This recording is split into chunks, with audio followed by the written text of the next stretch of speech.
اگر ہمیں کوئی شخص کہتا ہے کہ شب برات کو اٹھ کے نفل نہ پڑھو، تو بھائی نفل ہم نے پڑھنے اللہ کی رضا کے لیے، ہمیں کسی بندے سے ڈگری لینے کی ضرورت نہیں، نہ تو ہمارے اور رب کے درمیان معاذ اللہ کوئی وسیلہ ہے کہ تو کہے گا تو پڑھیں گے، جب دل کرے گا پڑھیں گے، اور جتنے دل کرے گا پڑھیں گے۔ ہم تو نفل کہہ رہے ہیں اس کو، ہم نے کب کہا ہے ضروری ہے جو عشاء پڑھ کے سو جائے فجر تک سویا رہے، ہم اس کو گناہگار نہیں کہہ رہے، لیکن یہ ضرور کہیں گے کہ گولڈن چانس مس کر دیا اس نے چانس مس کیا ہے، یہ تو اللہ کی رحمت کا موقع تھا۔ حضرت سیدہ عائشہ صدیقہ رضی اللہ تعالی عنہا ارشاد فرماتی ہیں کہ شعبان کی 15ویں رات تھی، یعنی شب برات کی رات، فرماتی ہیں شعبان کی 15ویں رات تھی، میں نے اچانک نظر ڈالی تو حضور میرے بستر میں تھے، پھر میری نظر پڑی تو حضور نہیں تھے، میرے دل میں گمان آیا، خیال آیا کہ شاید کسی اور زوجہ کی طرف حضور کا میلانے تباہ ہو گیا ہو، وہاں تشریف لے گئے ہوں۔ فرماتی میں اٹھی باہر گئی تو نبی کریم علیہ السلام جنت البقیع میں تھے، قریب ایک جگہ پہ حضور دعائیں مانگ رہے تھے۔ فرماتے میں گیا تو حضور فرمانے لگے ابو بکر کی بیٹی تو نے کیا گمان کیا کہ اللہ کا رسول تیری حق تلفی کرے گا؟ عرض کی حضور آپ مالک ہیں، کہیں اور جانا چاہیں تو میری طرف سے پابندی نہیں۔ کہتی ہے وہاں کھڑے کھڑے میرے رسول کریم نے بیان فرمایا، یہ ترمذی کے لفظ ہیں، حضور نے فرمایا عائشہ یہ شعبان کی 15ویں رات ہے، مدینے میں سب سے زیادہ بکریاں بنو کلب کا قبیلہ پالتا تھا، فرمایا آج کی رات بنو کلب کے قبیلے کی بکریوں کی تعداد کے مطابق اللہ میری امت کے لوگوں کی بخشی فرما دے گا۔ یہ وہ رات ہے۔ جناب عائشہ صدیقہ رضی اللہ تعالیٰ عنہ نے بات رات کو سنی تنہائی میں نبی پاک سے، رات کو تنہائی میں حضور سے سنی، سویرے جناب عائشہ نے کل امت کو بتائی۔ اگر یہ بات اہمیت والی نہ ہوتی تو بی بی صاحبہ آگے روایت کرتی، یہ کتابوں میں آتی، یہ لوگوں کو بتاتی۔ حضرت عائشہ نے روایت کیا اور مولا علی شیر خدا نے تو کھل کے کہا، ابن ماجہ میں حضرت علی سے پیار کرنے والوں کے لیے الگ عنوان، مولا علی نے کھل کے فرمایا شعبان کی 15ویں رات کو رات عبادت کرنا اور سویرے روزہ رکھنا۔ حضرت علی کے لفظ بائی نہیں سیاستہ میں، رات کو عبادت کرنا، دن کو روزہ رکھنا۔ ویسے تو رب کریم ہر روز تہجد کے وقت پہلے آسمان پر نزول اجلال فرماتا ہے اور لوگوں کو فرماتا ہے کوئی بخشش مانگنے والا؟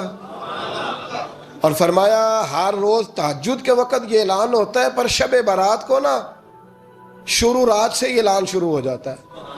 ادھر دیکھو میری طرف، مغرب سے اعلان شروع ہو جائے گا۔ اللہ کرے آپ کو سمجھ آئے، اللہ کرے آپ کو، اور بھائی یہاں بار لوٹ سیل لگ جائے، یہاں ابھی سیل لگ جائے، 5000 والا جوڑا 1500 میں، تو رش ختم ہوگا۔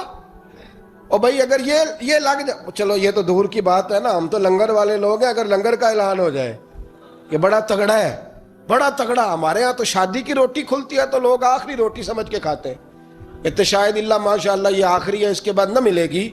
جب اعلان ہوتا ہے اور دعوت ہوتی ہے کہ کھلا ہے جی کھاؤ، کیا حشر ہوتا ہے، کیا انداز ہے۔ مولا علی شیر خدا حدیث روایت کرتے ہیں، رنگ کیا ہے؟ فرمایا باقی راتوں میں نا تھوڑا سا پیکج ہوتا ہے، تھوڑا سا، آخری حصے میں رات کے شب برات کو نا رات چڑھتے ہی اللہ پہلے آسمان پر جو اس کی شان کے لائق ہے نزول جلال فرماتا ہے، اور پہلا جملہ یہ فرماتا ہے کوئی معافی مانگنے والا؟ اللہ کرے آپ کو سمجھ آئے، یعنی معافی دینے والا کہہ رہا ہے چلو آؤ ادھر آؤ، ذرا معافی مانگو، میں معاف کرنے آیا ہوں، مانگو معافی، ہے کوئی معافی مانگنے والا؟ معاف کر دیں گے۔ اور آپ فرماتے ہیں ہے کوئی رزق مانگنے والا؟ وہ جو بڑی درخواستیں دیتے پھرتے ہیں نا مختلف اداروں میں، وہ ایک درخواست نا کل شب برات والی رات بھی دیں۔ اللہ کرے آپ کو سمجھ آئے۔ وہ جو کہتے ہیں نا بڑی بڑی کمپنیوں میں نے اپلیکیشن جمع کرائی ہے تو کہیں کام نہیں بن رہا تو نسخہ دے رہا ہوں، ایک ایپلیکیشن کل رات بھی جمع کراؤ، انشاءاللہ کام بن جائے گا۔ اور میں نہیں کہہ رہا، مولا علی شیر خدا فرما رہے ہیں، اور وہ خود نہیں فرما رہے، وہ نبی پاک کا فرمان نقل کر رہے ہیں، اور وہ رسول اللہ صلی اللہ علیہ وسلم کی بات نہیں بیان کر رہے، وہ کہتے ہیں رب فرماتا ہے کوئی روزی مانگنے والا؟ سارے سیٹھوں، نوابوں، جاگیرداروں کے پاس جا جا کے تھک گئے ہو، ایک دن میرے کہنے پر، ایک رات، ایک دیہڑی ذرا شب برات والی لگا کے تو دیکھو، پر شرط یہ ہے کہ یقین کامل ہو، ارادہ یہ، مطلب اللہ معاف کرے، آپ نے ناراض نہیں ہونا، لیکن وہ ماحول اس طرح کا ہے کہ شب برات کو ایک دو ساتھی کو کہا رات کو عبادت کر کہتے جی وہ تو ٹھیک ہے پر سویرے چھٹی نہیں، کام کرنا ہے۔ یعنی رب کہہ رہا ہے کہ تو آ جا شب برات کی رات، جو مانگے گا وہ تجھے، لیکن یہ ادھر نہیں توجہ کر رہا، یہ کہتا ہے سویرے 10 بجے دکان نہ کھلی تو مشکل ہو جائے گی، دفتر نہ گیا تو حالات آپ دیکھیں ذرا۔ اب جب یقین اس طرح کا ہو تو پھر تو بھائی ساری زندگی اداروں میں درخواستیں دینی ہیں، پھر آپ جیسا آپ کا مزاج ہوگا۔ اللہ تعالیٰ تو بندے کے گمان کے قریب ہے، تو میرے رسول پاک علیہ السلام نے ہمیں یہ میسج دیا، پیغام دیا، فرمایا اس رات جو اولاد مانگے گا رب اسے بھی عطا فرمائے گا، اس رات جو اللہ سے بخشش مانگے گا اللہ اسے بھی دے گا، اس رات جو رب کریم سے عزت مانگے گا اللہ اسے بھی عطا کرے گا۔ شارحین نے لکھا اس رات جو رب سے پردہ پوشی مانگے گا اللہ اسے پردہ پوشی بھی عطا کرے گا، جو جنت کا سوالی ہوگا رب اپنے فضل سے عطا فرمائے گا۔ کوشش فرمائے، کوشش فرمائے۔ 10 محرم کو ہمارے ہاں لوگ جاتے ہیں قبرستان، وہ کسی حدیث سے ثابت نہیں، میں منع نہیں کر رہا، جائیں 9 محرم کو جائیں، 10 کو جائیں، 11 کو جائیں، 8 کو جائیں، سفر میں جائیں، ربیع الاول میں جائیں، قبرستان میں جب بھی جائیں منع نہیں ہے، لیکن شب برات والی رات تو خود رسول کریم گئے ہیں نا قبرستان۔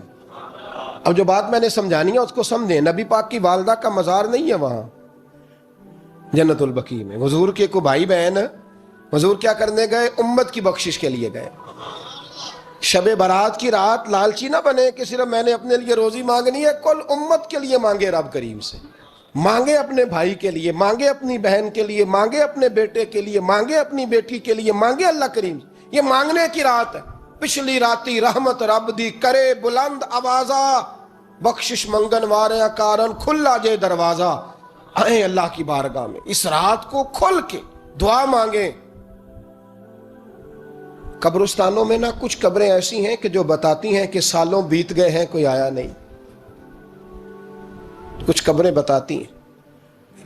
کچھ بڑے قبرستان بڑے شہروں میں ایسے بھی ہیں کہ جن کا گورکن کہتا ہے کہ مجھے کمیٹی نے کہہ دیا ہے جہاں 4-5 سال کوئی نہ آئے وہاں نئی قبر بنا دیا کرو، وہاں نئی قبر بن جاتی ہے معاذ اللہ۔ او بھائی کچھ ہیں ایسے، کچھ ہیں، یہ جائیں نا اکبر بادشاہ یہاں لیٹا ہے لاہور میں، وہ شعر لکھا ہوا ہے، بر مزارے ماں غریباں نے گلے پروانہ سوزز نے صدائے بلبلے، فارسی کا مقولہ لکھا ہے اس کی قبر پہ، کہتا ہے میں وہ غریب ہوں، اعلیٰ بادشاہ ہے مقبرے میں لیٹا ہے، کہتا ہے میں وہ غریب ہوں کہ نہ یہاں کوئی پروانہ آتا ہے نہ بلبل آ کے گیت گاتی، کوئی آتا ہی نہیں، کوئی فاتحہ نہیں پڑھتا، کوئی فاتحہ نہیں پڑھتا۔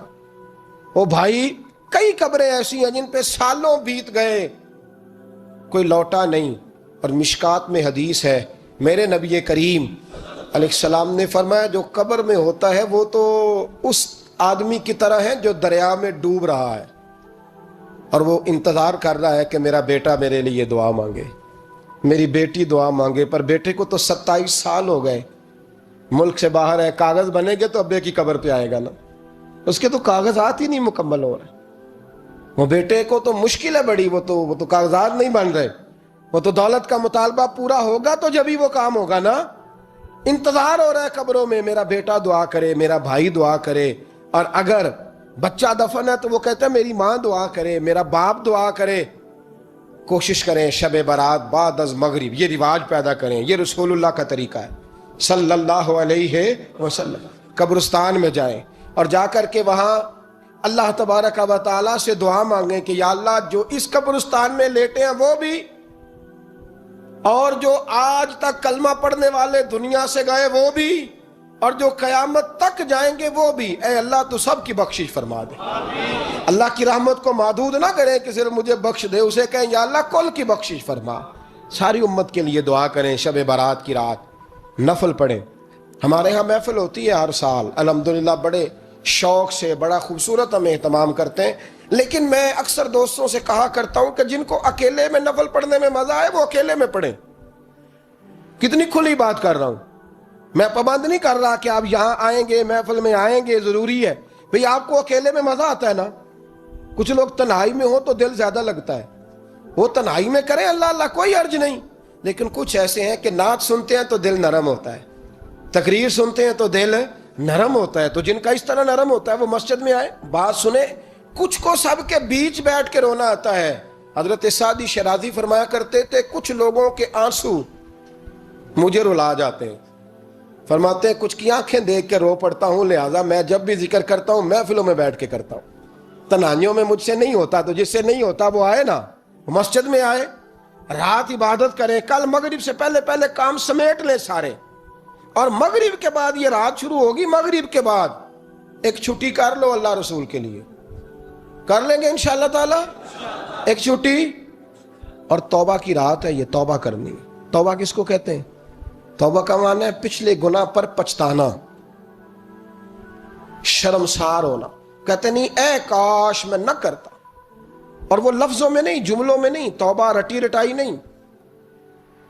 شرمسار ہونا اور آئندہ گناہ نہ کرنے کا پکا ارادہ کرنا, اس کا نام توبہ ہے. دیکھیں اللہ تعالیٰ فضل کرے, میں نے پچھلے سال کہا تھا, پھر کہتا ہوں, مسجدوں سے نا شب برات کی رات, شب قدر کی رات چیخوں کی آوازیں آتی ہیں, لوگ اتنا روتے ہیں نا.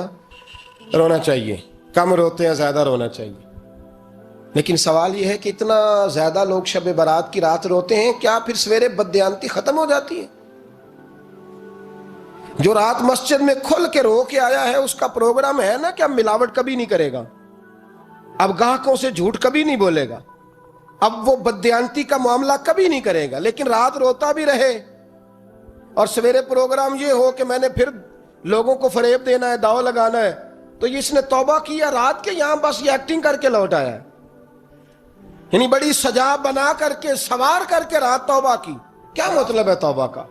کہ توبہ آپ نے کی. حضرت حسن بصری سے کسی نے کہا توبہ کیا ہے؟ فرمانے لگے توبہ یہ ہے کہ جس گلی سے رب نے تجھے منع کیا ہے دوبارہ پھر تو اس گلی میں نظر نہ آئے, تو نظر ہی نہ آئے. اور جس جگہ جانے کا رب نے تجھے حکم دیا ہے پھر تو دوبارہ وہاں سے غیر حاضر نہ ہو. اگر یہ پروگرام ہی نہیں, ارادہ ہی نہیں.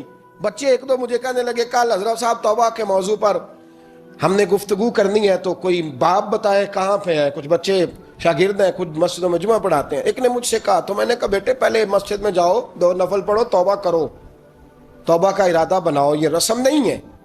وہ نعت خواں بھی تو توبہ کر لینا جو شب برات کے دن لوگوں کو توبہ کرانے آیا ہے اور 25,000 کا سودا کر کے آیا ہے. تو آج اس کام سے تو توبہ کرنا, یہ نوٹ پھکوانے سے تو توبہ کرنا. یہ رسم ہے. ساری رات توبہ توبہ توبہ توبہ, یہ کیا معنی ہے اس کا؟ کیا مطلب ہے؟ امام غزالی فرماتے ہیں کہ ایک آدمی بادشاہ کا گارڈ تھا, سپاہی تھا, اس کا پہرے دار تھا, نگرانی کرتا تھا, بڑی وفاداری سے نوکری کرتا رہا. بادشاہ نے اسے تنخواہ کے علاوہ بھی بڑا نوازا. اسے بادشاہ نے بڑے الاؤنسز دیے, بادشاہ نے بڑا کچھ دیا, مکان دیا. کچھ سالوں کے بعد بادشاہ کو پتا چلا کہ یہ میرے لیے نہیں آتا تھا, اس کی تو میری کنیز پر نظر تھی. اس نے تو رات کی ڈیوٹی اس لیے لگوائی تھی کہ کنیز پر نظر تھی. تو امام فرماتے ہیں کہ بتاؤ پھر وہ بادشاہ اس کے ساتھ کیا سلوک کرے گا؟ وہ کیا سلوک کرے گا؟ تو لوگ کہنے لگے حضور لگتا یہ ہے کہ وہ نا 4-5 حصوں میں کاٹ کے تو کتوں کے آگے پھینکے گا. آپ فرمانے لگے میرا رب تو بڑا ہی کریم ہے, وہ تو ایسے نہیں کرتا. لیکن بتلاؤ اگر اسے پتا چلے کہ یہ رسم کے لیے آیا ہے, اس کی تو نظر ہی مال پہ ہے, یہ تو سویرے بدلے گا نہیں, یہ تو دھوکہ دے رہا ہے, یہ تو توبہ کرنے آیا ہی نہیں, اس نے تو ڈھونگ رچایا ہے, اسے تو پہلے سے خبر ہے. تو پھر تم کیا امید رکھتے ہو؟ پھر کیا رویہ رکھتے ہو؟ شب برات کی رات دھاڑے مار مار کے رونا اور صبح اسی طرح دھوکہ دینا, اسی طرح فریب کرنا, اسی طرح جھوٹ بولنا, اسی طرح بددیانتی کرنا, اسی طرح لوگوں کو لوٹنا. تو یہ رسم نہیں ہے توبہ. توبہ تو بدل جانے کا نام ہے, توبہ تو پھر سنور جانے کا نام ہے.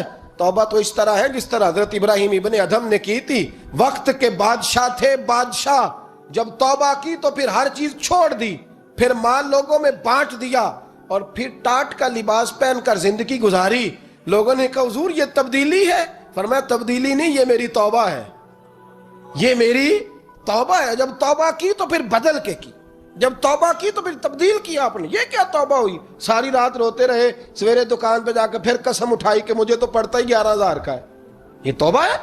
تو آپ نے اور میں نے توبہ کرنی ہے تو انشاءاللہ تعالیٰ اس طرح کرنی ہے کہ پھر 15ویں شعبان کو بدل جائے.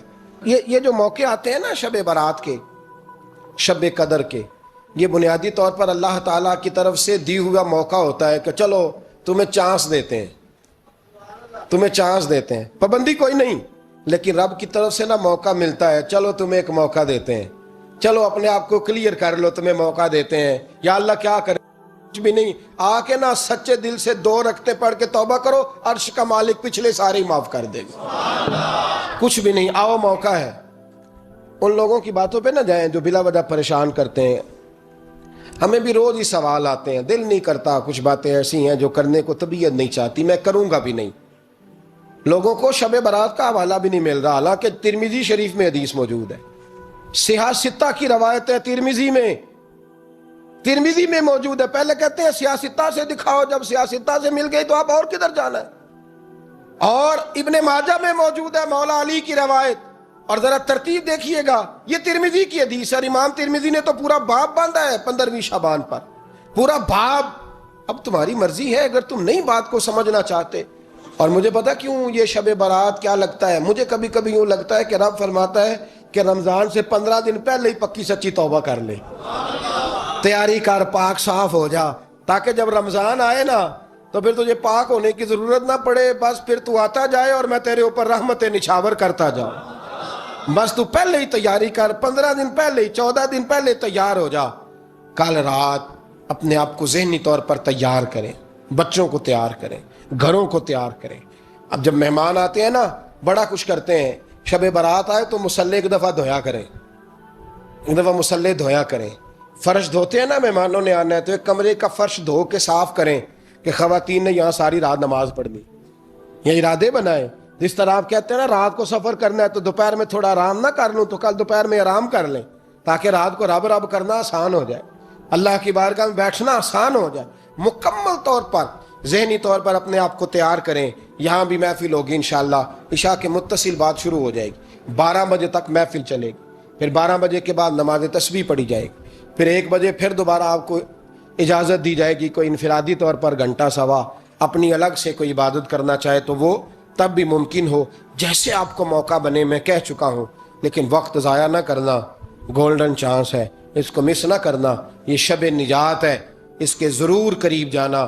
رب کریم سمجھنے کی توفیق عطا فرمائے۔ آخر دعوایا ان الحمدللہ رب العالمین۔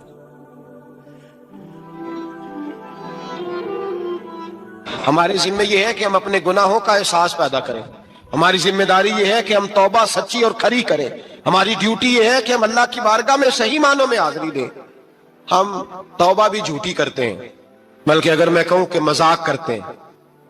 شب برات آنے والی ہے نا، کس دن ہے؟ جمعرات کو شب برات آئے گی۔ کچھ لوگ تو خیر ویسے ڈٹ جاتے ہیں، کہتے ہیں ہم نہیں مانتے، وہ پکے لگے ہوئے ہیں، وہ کہتے ہیں نہیں عبادت نہیں کرنی چاہیے۔ میں نے کہا یار بس کرو، چھوڑ دو، اب اللہ کی عبادت کرنے کے لیے بھی تم سے سند لینی پڑے گی کہ مولوی صاحب اجازت دے، نفل پڑھ لیں، اجازت لینی پڑے گی۔ اور بندے بڑے سمجھدار ہیں، وہ کوئی سیاسی بندہ دوسری پارٹی کا آ جائے تو اسے مطمئن کر لیتے ہیں، کچھ مسئلہ دوسری جماعت کا مسئلہ پوچھ لے، کہتے ہیں مولوی صاحب پوچھ کے دساں گا۔ یہ موٹی سی بات ہے، شب رات کو کیا ہوتا ہے؟ عبادت۔ کیا ہوتا ہے؟ بول کے بتائیں، یہی ہوتا ہے نا، تو اس کے لیے سرٹیفکیٹ کی ضرورت ہے جی۔ والذین یبیتون لربہم سجدا وقیاما، اللہ فرماتے ہیں میرے بندے ساری رات گزار دیتے ہیں یا قیام کرتے ہوئے یا سجدہ کرتے ہوئے، اس کے لیے سرٹیفکیٹ کی ضرورت ہے؟ بڑی جلدی مسئلہ پوچھنے آ جاتے ہیں لوگ۔ ہاں، ایک وہ ہے جو مانتے ہی نہیں سرے سے، ایک وہ ہے جو بڑا عجیب مانتے ہیں، وہ کہتے ہیں شب رات ہے، چھوٹا گوشت ہی نہیں مل رہا دکان سے۔ بھئی شب رات گوشت کھانے کا دن ہے، حلوہ کھانے کا دن ہے شب برات، موج کرنے کا دہاڑا آ گیا شب برات۔ شب رات آئی ہے، پہلے کلو گوشت آتا تھا، اب 2 کلو لے لو۔ یہ کون سا طریقہ ہے شب برات منانے کا؟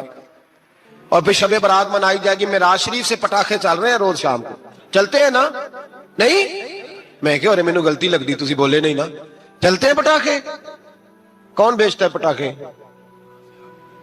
ہندو، سکھ، یہودی؟ چلاتا کون ہے؟ کس نے کہا چلانے؟ اس میں کوئی کسی فرقے کا بھی اختلاف نہیں ہوتا۔ ڈرنا چاہیے اللہ پاک سے۔ اللہ جہنم کی آگ ٹھنڈی کرتا ہے، ہم جلاتے ہیں شب رات کو۔ رب فرماتے ہیں ٹھنڈی ہوگی، ہم جلا رہے ہیں۔ بچے پٹاخوں کے پیسے پڑوسی سے لے کے آتے ہیں کہ ہم سے لیتے ہیں؟ ہم منع کیوں نہیں کرتے؟